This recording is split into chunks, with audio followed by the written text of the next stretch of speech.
దైవజనులు యేసన్న గారు ఆయన ఓ పెద్ద సంస్థలో సేవ చేసి ఓ 10 సంవత్సరాల తర్వాత దేవుని ప్రేరేపణ ప్రకారం స్వతంత్రంగా సేవ చేసుకోవటానికి వచ్చారు. ఆ దినాల్లో ఢిల్లీ వెళ్ళారట.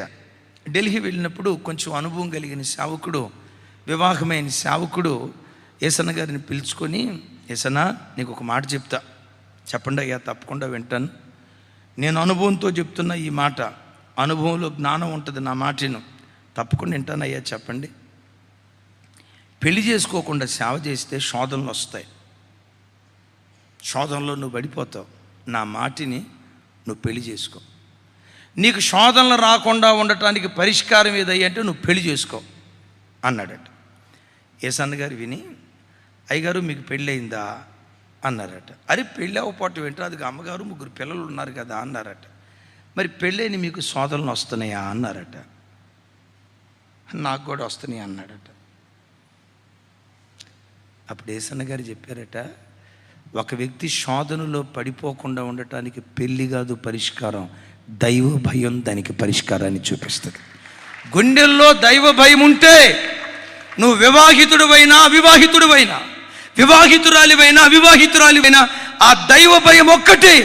బైబిల్లో రాసి ఉంటుంది, వారి కన్నులు ఎదుట దైవ భయము బొత్తిగా లేదు గనుక చేయకూడని కార్యాలు చేయటానికి దిగసారేరట. విన్నారు ఈ మాట?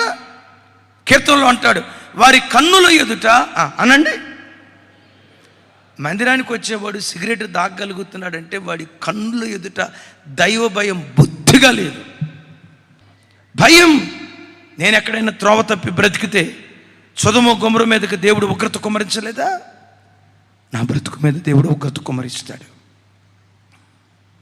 తప్పుగా ప్రవర్తించిన నెబుకద్నెజర్ గద్దె మీద నుండి దిగి గడి తినే వ్యక్తిగా మారలేదా? బాబోయ్, నా దేవునికి ఆయాస్కరంగా బ్రతికితే నా స్థితిగతులు కూడా అలా తలకిందులైపోతాయి. వీటన్నిటికంటే ముఖ్యంగా నా ఆత్మ రేపు నరకానికి వెళ్ళిపోద్ది. సొదొమ గొమొర్రా మీద అగ్నిగంధకాలు కుమ్మరించబడి అగ్ని చేత కాల్చబడింది ఒక్కరోజే. నువ్వు పాపంతో చచ్చిపోతే, విన్నారు ఈ మాట? నువ్వు పాపంతో చచ్చిపోతే, నువ్వు చనిపోయిన తర్వాత నీ ఆత్మ యుగాయుగాలు అగ్నిలో కాలిపోతుంది.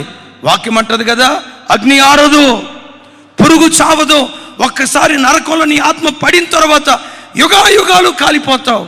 ఈ భయం నీ గుండెల్లో ఉంటే, నువ్వు యవనస్తుడివైనా, వృద్ధాప్యంలో ఉన్నవాడివైనా, పెళ్ళైన దానివైనా, పెళ్ళి కానివాడివైనా, దైవ భయం నువ్వు పవిత్రంగా బ్రతకటానికి కృప చూపిస్తుంది.